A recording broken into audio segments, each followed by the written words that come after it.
Assalamualaikum warahmatullahi wabarakatuh. Selamat pagi anak-anak. Bagaimana kabarnya hari ini? Semoga baik-baik saja ya. Sebelum kita memulai pembelajaran pada hari ini, sebaiknya kita berdoa terlebih dahulu. Menurut kepercayaan dan agamanya masing-masing, berdoa mulai. Berdoa selesai. Baiklah, kita langsung saja memulai pembelajaran pada hari ini, yaitu tema 4, subtema 1, pembelajaran 1, yaitu tentang 1. Mengenal dan menghafal bunyi sila dari Pancasila. Yang kedua, mengetahui unsur-unsur intrinsik dalam sebuah cerita. Yang ketiga, kegiatan yang menunjukkan menjaga kelestarian lingkungan. Yang pertama, mengenal dan menghafal bunyi sila dari Pancasila. Dasar negara Indonesia adalah Pancasila. Sila yang pertama berbunyi ketuhanan yang Maha Esa, dilambangkan dengan gambar bintang. Yang kedua, berbunyi kemanusiaan yang adil dan beradab, dilambangkan dengan gambar rantai. Yang ketiga, berbunyi persatuan Indonesia, dilambangkan dengan gambar pohon beringin. Yang keempat, berbunyi kerakyatan yang dipimpin oleh hikmat kebijaksanaan dalam permusyawaratan perwakilan, dilambangkan dengan gambar kepala banteng. Yang kelima, berbunyi keadilan sosial bagi seluruh rakyat Indonesia, yang dilambangkan dengan gambar padi dan kapas.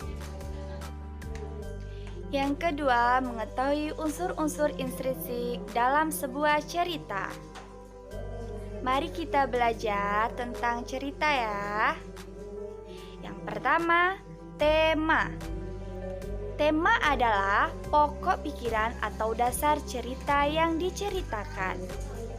Yang kedua, tokoh. Tokoh adalah cara penulis penampilan tokoh-tokoh dalam cerita sehingga pembaca dapat mengetahui karakter atau sifat para tokoh. Yang ketiga, amanat. Amanat adalah pesan moral yang ingin disampaikan oleh pengarang kepada pembaca. Yang keempat, konflik. Konflik adalah permasalahan yang muncul dalam teks cerita. Yang kelima, alur atau plot adalah urutan peristiwa dalam sebuah cerita yang sambung menyambung berdasarkan hubungan sebab akibat. Yang keenam, setting atau latar adalah tempat, waktu, dan kondisi yang mendasari sebuah cerita tersebut. Itulah tadi unsur-unsur intrinsik dalam sebuah cerita. Yang ketiga, kita akan mempelajari materi yang ketiga.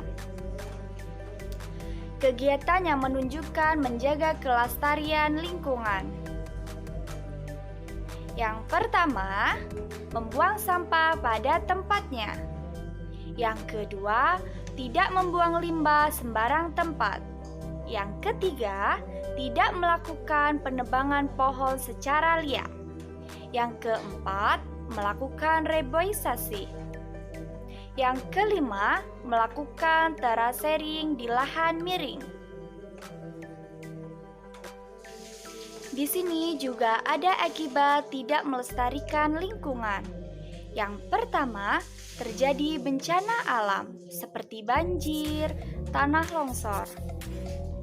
Yang kedua, terjadi kerusakan lingkungan. Yang ketiga, terjadi pencemaran lingkungan. Yang keempat, banyak tumbuhan dan hewan yang punah. Yang kelima, persediaan sumber daya alam menjadi menipis. Itulah tadi akibat tidak melestarikan lingkungan. Itulah pelajaran pada hari ini. Semoga kalian semuanya bisa mengerti dan bisa memahami. Ibu akhiri, wassalamualaikum warahmatullahi wabarakatuh.